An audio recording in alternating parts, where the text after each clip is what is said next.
નમસ્કાર, આપ જોઈ રહ્યા છો મીડિયા રિપોર્ટ અને હું છું આપની સાથે હેતવી। વાત કરીએ સૌપ્રથમ વડોદરાથી તો વરસાદને લઈને એનડીઆરએફની 7 ટીમોને રવાના કરવામાં આવી હોવાની માહિતી આવી રહી છે।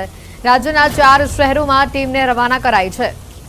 ગીર સોમનાથ, દ્વારકા, ભાવનગર અને નર્મદા જવા માટે આ ટીમોને રવાના કરાઈ છે। વડોદરાના જરોદ ખાતે આવેલા એનડીઆરએફ હેડક્વાર્ટરથી 7 ટીમોને રવાના કરાઈ છે। ભારે વરસાદની આગાહીના પગલે રાજ્યના 4 શહેરોમાં આ ટીમને રવાના કરાઈ છે। ગીર સોમનાથ, દ્વારકા, ભાવનગર, નર્મદા જવા માટે ટીમ રવાના થઈ છે।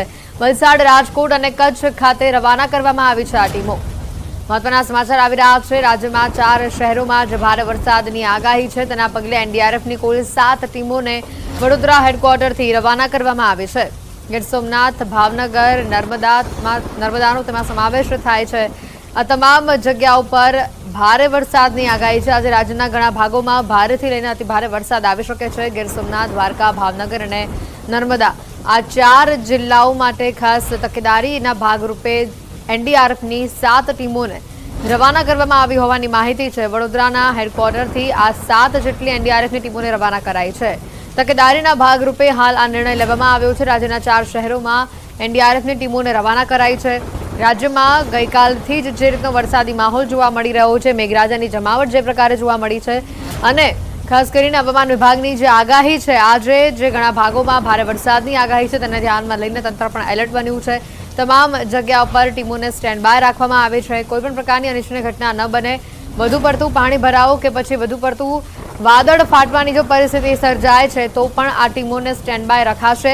રાજ્યના 4 શહેરોમાં હાલ તો એનડીઆરએફની 7 ટીમોને રવાના કરાઈ છે। તેની સાથે દક્ષિણ ગુજરાત અને સૌરાષ્ટ્રના ભાગોમાં પણ જે ભારે વરસાદની આગાહી છે ત્યાં પણ તંત્ર અત્યારે એલર્ટ બન્યું હોવાની માહિતી છે। વધુ માહિતી મેળવીશું। પ્રણવ, સંવાદદાતા મારી સાથે અહીંયા જોડાઈ ચૂક્યા છે। પ્રણવ, જે રીતે હાલ વડોદરાના હેડક્વાર્ટરથી એનડીઆરએફની 7 ટીમોને રવાના કરાઈ છે, ભારે વરસાદની આજે દક્ષિણ ગુજરાત અને સૌરાષ્ટ્રના ભાગોમાં આગાહી પણ છે। ચોક્કસ એ માનશે કે જે રીતે ગુજરાતમાં વરસાદી માહોલ જામ્યો છે ત્યારે સૌરાષ્ટ્ર અને દક્ષિણ ગુજરાતના અનેક એવા વિસ્તારો જ્યાં અતિ ભારે વરસાદ થઈ શકે, જે રીતે વેધર વિભાગે અનુમાન પણ કર્યું છે, ત્યારે એનડીઆરએફ ટીમ છે સ્ટેન્ડ બાય રાજ્ય સરકારે કરી છે। ખાસ કરીને હાલ જે ગીર સોમનાથ છે, દ્વારકા છે, ભાવનગર છે, નર્મદા છે, આ 4 જગ્યા ઉપર ટીમ મોકલવાની હાલ તજવીજ હાથ ધરાઈ રહી છે। અને સાથે જ અન્ય જે 3 વિસ્તારો છે એમાં ખાસ કરીને વલસાડ, રાજકોટ અને કચ્છ, આ 3 વિસ્તારોમાં તો હાલ ટીમ છે તે ડિપોઇટ કરી દેવામાં આવી છે। ટીમ ત્યાં પહોંચી ગઈ છે, એટલે માની શકાય કે રાજ્ય સરકાર પણ સતર્ક જોવા મળી રહ્યું છે। અને ખાસ કરીને જ્યારે વેધર વિભાગે પણ એક અનુમાન કર્યું છે કે ગુજરાતમાં આગામી 2 થી 3 દિવસ અનેક એવા વિસ્તારો છે જેમાં હેવી રેન થવાનું, ત્યારે આ તમામ વિસ્તારોની અંદર અત્યારથી સ્ટેન્ડ બાય એનડીઆરએફ ટીમો રખાઈ છે।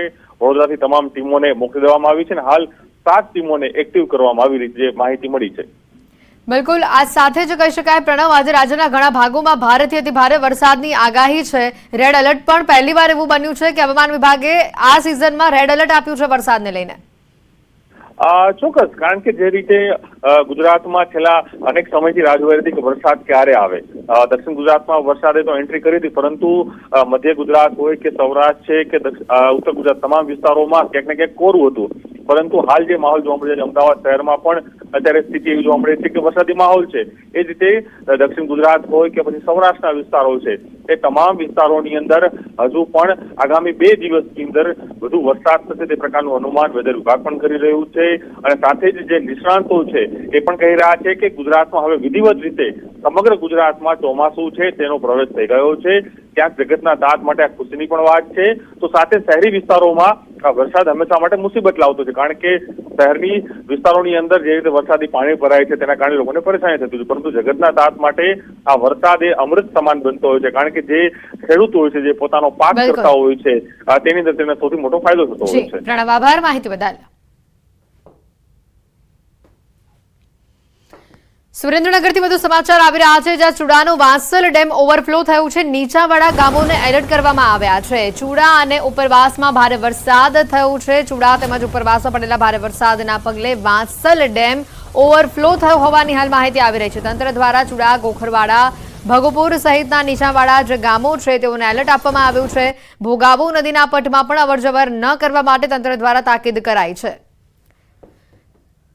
વધુ માહિતી મેળવીશું। અક્ષય ફોન લાઈન પર સંવાદદાતા જોડાઈ ચૂક્યા છે। અક્ષય, જે રીતે ભોગાવો નદીના પટમાં પણ અવરજવર બંધ કરવામાં આવી છે, સાથે જ ઉપરવાસમાં ભારે વરસાદને લઈને તંત્ર પણ એલર્ટ છે। ચોક્કસથી વાત કરવામાં આવે તો છેલ્લા 24 કલાકમાં ચૂડા પંથકમાં 90 મિલીમીટર જેટલો વરસાદ નોંધાઈ ચૂક્યો છે, જેને લઈને સુરેન્દ્રનગર જિલ્લામાં સૌ પ્રથમ જે ડેમ છે એ ઓવરફ્લો થયો છે. ચૂડા શહેરી વિસ્તાર તેમજ ચૂડા ગામ, ગોખરવાડા અને ભુગુપુર સહિતના જે ગામો છે, નીચાણવાળા વિસ્તારો છે, તે લોકોને નદીના પટમાં અવરજવર ન કરવા માટે તંત્ર દ્વારા કરવામાં આવી છે. વહેલી સવારે મામલતદાર સહિતની ટીમ દ્વારા વાસળ ડેમની મુલાકાત લીધી હતી. હાલ પાણીનો પ્રવાહ છે એ થોડો ધીમો પડ્યો છે, પરંતુ હજી જો આગામી સમયમાં વધુ વરસાદ થાય તો પાણીનો પ્રવાહ વધી શકે તેવી પણ શક્યતાઓ છે, જેને લઈ અને તંત્ર દ્વારા એલર્ટ આપવામાં આવ્યું છે. બિલકુલ, જે રીતનું ઉપરવાસમાં વરસાદ પડી રહ્યો છે અક્ષય, હાલ નીચાણવાળા ગામોને એલર્ટ કરવામાં આવ્યું છે. તંત્ર દ્વારા વધુ તકેદારીના ભાગરૂપે એનડીઆરએફ, એસડીઆરએફની ટીમોને ત્યાં તૈનાત કરવામાં આવી છે કે કેમ? જી ના, તંત્ર દ્વારા એનડીઆરએફ કે કોઈ ટીમ તૈનાત કરવામાં નથી આવી, પરંતુ જે ઉપરવાસમાં વરસાદ થાય અને તો વધુ વરસાદના કારણે ભોગાવો નદીમાં પાણી આવવાની શક્યતા છે, જેને લઈ અને નીચાણવાળા વિસ્તારના લોકોને અવરજવર ન કરવા અને બંને તરફ પોલીસને સ્ટેન્ડ બાય હાલ રાખવામાં આવી છે, જેથી કરી કોઈ લોકો જીવના જોખમે પાણીમાંથી પસાર ન થાય. કેટલા ગામોને હાલ એલર્ટ આપવામાં આવ્યું છે અક્ષય? જી, ચૂડા સહિત કુલ 3 ગામોને એલર્ટ આપવામાં આવ્યું છે. ખાસ કરીને ચૂડા જે વિસ્તાર છે, જે નીચાણવાળો વિસ્તાર છે, તે ભોગાવો નદીના પટની એકદમ નજીકનો વિસ્તાર છે, તેથી ત્યાંના લોકોને ખાસ નદીના પટમાં અવરજવર ન કરે તંત્ર દ્વારા તાકીદ કરવામાં આવી છે. બિલકુલ, ઉપરવાસમાં થયેલો વરસાદ, ભોગાવો નદીનું જળસ્તર અને સાથે આવનારા કલાકોમાં સુરેન્દ્રનગરમાં જે વરસાદની આગાહી છે તેને ધ્યાનમાં રાખીને ખેડૂતો શું કહી રહ્યા છે? જી, ચોક્કસથી સુરેન્દ્રનગર જિલ્લાની વાત કરવામાં તો સુરેન્દ્રનગર જિલ્લામાં ખાસ કરીને કપાસ સહિતના પાકનું આગોતરું વાવેતર કરવામાં આવે છે અને અત્યાર સુધીમાં 5 કરતા વધુ જમીનમાં વાવેતર થઈ ચૂક્યું છે, જેને લઈ અને આ વરસાદના કારણે ખેડૂતોમાં ક્યાંક ને ક્યાંક ખુશીની લાગણી જોવા મળી છે અને પાકને છે એ ચોક્કસથી જીવતદાન મળ્યું છે તેવું કહી શકાય. બિલકુલ અક્ષય, જે રીતનું હાલ માહોલ જોવા મળી રહ્યું છે, વરસાદે જમાવટ કરી છે સમગ્ર રાજ્યમાં, જે રીતે માહિતી મેળવી રહ્યા છે અક્ષય, વધુ માહિતી પણ આપણી પાસેથી મેળવીશું. હાલ મામલતદાર સુરેન્દ્રનગરના વિરલ શુક્લ અમારી સાથે અહીંયા જોડાઈ ચૂક્યા છે. વિરલજી, સૌપ્રથમ સ્વાગત છે ન્યૂઝ 18 ગુજરાતીમાં આપનું. આભાર મેડમ. વિરલજી, જે રીતની ઉપરવાસમાં વરસાદ વરસી રહ્યો છે, પાણીની જે આવક થઈ રહી છે, ભોગાવો નદીના જળસ્તરમાં વધારો થયો છે, જે નીચાણવાળા ગામોને એલર્ટ આપવામાં આવ્યું છે, હાલ કેવી પ્રકારની તકેદારી લેવામાં આવી છે તંત્ર તરફથી? વાસળ નદીના પટની અંદર અત્યારે હાલમાં ગોખરવાડા અને ચૂડાના થોડા નીચાણવાળા વિસ્તાર આવે છે. એટલે વાસળ નદીનો જે ડેમ છે એ નાની સિંચાઈની યોજનાથી ભરવામાં આવેલો હતો અગાઉ, અને ત્યારબાદ સમયસર જે વરસાદ થયો એના કારણે વાસળ નદીના ડેમની અંદર સ્તર ઊંચું જતા એ ઓવરફ્લો થયેલો છે. હાલ એનું સ્તર એટલું બધું ઊંચું નથી કે જેના કારણે કોઈ જાનહાનિ કે મુશ્કેલી કે ઘર વખરી નુકસાન થઈ શકે, પણ કાલ રાતે જે ચૂડાની અંદર વરસાદ થયો એના કારણે થોડું જળસ્તર ઊંચું આવ્યું છે. એટલે 2 દિવસ અગાઉથી ગોખરવાડા અને ચૂડાના નીચાણવાળા વિસ્તાર જે નદીના પટના એરિયામાં આવે છે એ લોકોને એલર્ટ કરી દેવામાં આવેલા હતા, અને હાલ અત્યારે એ લોકોએ પોતાના ઘરવખરી અને માલસામાન લઈને સલામત સ્થળે ખસેડવાની કાર્યવાહી સ્થાનિક તંત્ર તરફથી ચાલુ છે. બિલકુલ વિરલજી, આભાર ન્યૂઝ 18 સાથે જોડાવા બદલ. સમગ્ર સુરેન્દ્રનગર જિલ્લામાં ધોધમાર વરસાદ વરસી રહ્યો છે. મોડી રાતથી જ આ વરસાદ વરસી રહ્યો છે અને જેને લઈને આસપાસના ગ્રામ્ય વિસ્તારોમાં વરસાદી માહોલ જે જામ્યો છે. સુરેન્દ્રનગર શહેર તેમજ આસપાસના વિસ્તારમાં અંદાજે 10 દિવસ બાદ મેઘરાજાનું આગમન થયું છે. મોડી રાત્રિના ગાજવીજ અને પવન સાથે વરસાદની શરૂઆત થતાં જ અનેક વિસ્તારોમાં વીજ પુરવઠો ખોરવાયો હોવાની માહિતી છે. સવારના સમયે હજી પણ ઝરમર વરસાદ યથાવત હોવાનું સામે આવ્યું છે વાતાવરણમાં, જેના પગલે ઠંડક પ્રસરી ચૂકી છે. કપાસ, મગફળી આ સહિતના પાકને જીવનદાન મળ્યું હોવાનું ખેડૂતો કહી રહ્યા છે.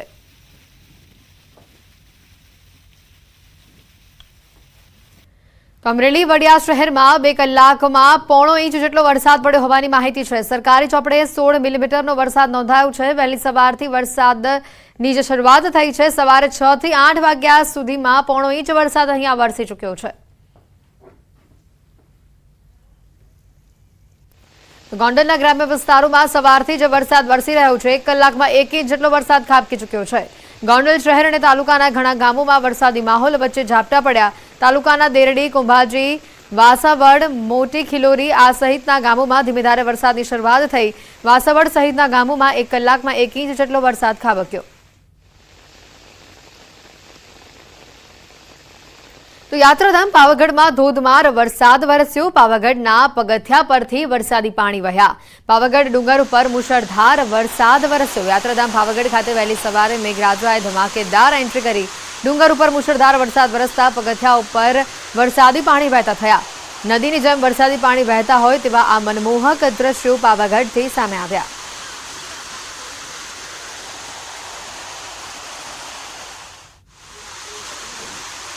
તો પંચમહાલ જિલ્લામાં પણ વરસાદી માહોલ જામ્યો છે. યાત્રાધામ પાવાગઢ ડુંગર ઉપર ધોધમાર વરસાદ વહેલી સવારથી જ જે વરસી રહ્યો છે. ગાજવીજ સાથે ધોધમાર વરસાદનું આગમન થયું છે. વાદળો વચ્ચે ડુંગર જાણે અદૃશ્ય થઈ ગયો હોય તેવા આ દ્રશ્યો સામે આવ્યા. યાત્રાધામ પાવાગઢ ડુંગર ઉપર ધોધમાર વરસાદ વરસ્યો અને આ વરસાદની વચ્ચે જાણે ડુંગર અદૃશ્ય થઈ હોય તે પ્રકારનું ધુમ્મસભર્યું વાતાવરણ જોવા મળ્યું. યાત્રિકો પણ આ મનમોહક નજારો જોઈને ઝૂમી ઉઠ્યા હતા. વરસાદની મજા માણતા પણ યાત્રિકો જોવા મળ્યા હતા. સમગ્ર પંચમહાલ જિલ્લામાં જે વરસાદી માહોલ જોવા મળી રહ્યો છે ત્યારે પાવાગઢથી આ તસવીરો કેટલીક સામે આવે છે. ડુંગર ઉપર ધોધમાર વરસાદ વરસ્યો છે. યાત્રિકોમાં પણ આ માહોલને લઈને વરસાદી માહોલને લઈને ખુશી જોવા મળી હતી. સમગ્ર જિલ્લામાં હાલ વરસાદી માહોલ છે. ખેડૂતોમાં પણ તેના પગલે ખુશીનો માહોલ જોવા મળી રહ્યો છે. યાત્રાધામ પાવાગઢથી પણ કેટલીક તસવીરો સામે આવી જ્યાં ડુંગરની સીડીઓ પરથી પણ નદી વહેતી હોય તેવા દ્રશ્યો સામે આવ્યા હતા. જિલ્લાના જાંબુઘોડા અને ઘોગંબા પંથકમાં પણ મેઘમહેર થતા ધોધ શરૂ થયો છે. ઘોગંબાના પોયલી ખાતે આવેલો હાથણી માતાનો ધોધ શરૂ થયો. કુદરતી સૌંદર્ય અને ગિરિમાળા વચ્ચે આવેલો છે આ ધોધ. આ પ્રકારના વાતાવરણવાળો મધ્ય ગુજરાતમાં એકમાત્ર આ જ ધોધ છે. જોકે ધોધમાં પ્રથમ દિવસે હાલ ડહોળું પાણી આવી રહ્યું છે જે સાંજ સુધી શુદ્ધ થવાની શક્યતા છે. પાવાગઢ ખાસ કરીને પંચમહાલ સમગ્ર જિલ્લામાં જે વરસાદી માહોલ જામ્યો છે તેની 3 અલગ અલગ તસવીરો આપને બતાવી. પ્રથમ તસવીર જે રીતની સામે આવી હતી આ ધોધની જે તસવીરો સામે આવી છે. આપને જણાવી દઈએ પંચમહાલમાં માત્ર એકમાત્ર ધોધ છે કે જે ચોમાસાની ઋતુમાં ખીલી ઉઠે છે. ચોમાસાની ઋતુમાં અહીંયા પાણીનું આગમન થાય છે અને આ ધોધ જોવા માટે યાત્રિકો સહેલાણીઓ અહીંયા આવતા હોય છે. હાલ તો આ ધોધમાં ડહોળું પાણી આવી રહ્યું છે કારણ કે હજી વરસાદનું આગમન થયું છે પરંતુ સાંજ સુધીમાં શુદ્ધ પાણી આવે તેવી આશા બંધાઈ છે. ત્યારે સમગ્ર પંચમહાલ જિલ્લામાંથી આ 3 અલગ અલગ તસવીરો તમને બતાવી રહ્યા છે. એક બાજુ પાવાગઢ ડુંગરની આ તસવીરો કે જ્યાં વરસાદના આગમન થતાની સાથે જ નદી જાણે આ સીડીઓ પરથી વહેતી હોય તેવા દ્રશ્યો સામે આવ્યા. તો ડુંગર પર પણ મનમોહક દ્રશ્યો જોવા મળ્યા. વાદળછાયા વાતાવરણની વચ્ચે આ ડુંગર ક્યાંક ગાયબ થઈ ગયો હોય તે પ્રકારેથી પાવાગઢથી આ તસવીરો સામે આવી. અને બીજી તસવીર હાથણી ધોધની જાંબુઘોડાથી બતાવી રહ્યા છે કે જ્યાં ધોધ સક્રિય થયો છે.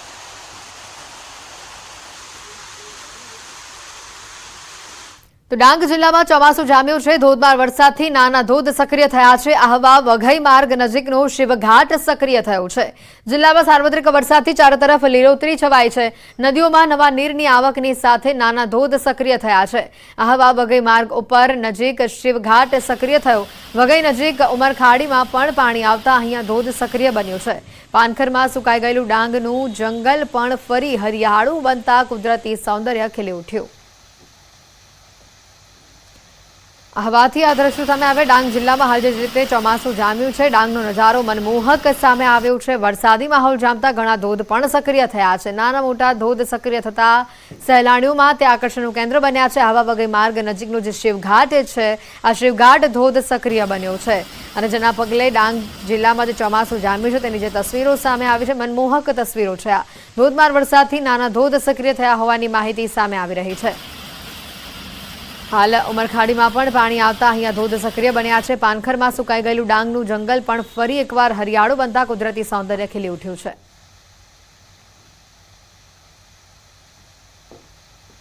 આણંદમાં પણ ધોધમાર વરસાદથી કેટલાક વિસ્તારોમાં પાણી ભરાયા છે. સોજિત્રા રોડ કરમસદ બળિયાદેવ મંદિર રોડની આજુબાજુની સોસાયટીમાં પાણી ભરાયા છે. મોડી રાત્રે ચોમાસા પહેલાનો જે વરસાદ છે વરસાદના પાણી 1 ફૂટ જેટલા ભરાઈ ગયા છે. લોકોને અવરજવર કરવા માટે પણ હાલાકી ભોગવવી પડી રહી છે. આ તસવીરો સામે આવી છે આણંદથી. આણંદમાં મેઘરાજા મહેરબાન થયા છે. આણંદમાં ધોધમાર વરસાદથી કેટલાક વિસ્તારોમાં પાણી ભરાયા છે. સુજિત્રા રોડ કરમસદ બળિયાદેવ મંદિર રોડની આજુબાજુની સોસાયટીમાં પાણી ભરાયા છે. મોડી રાત્રે ચોમાસાનો આ પહેલો વરસાદ અહીંયા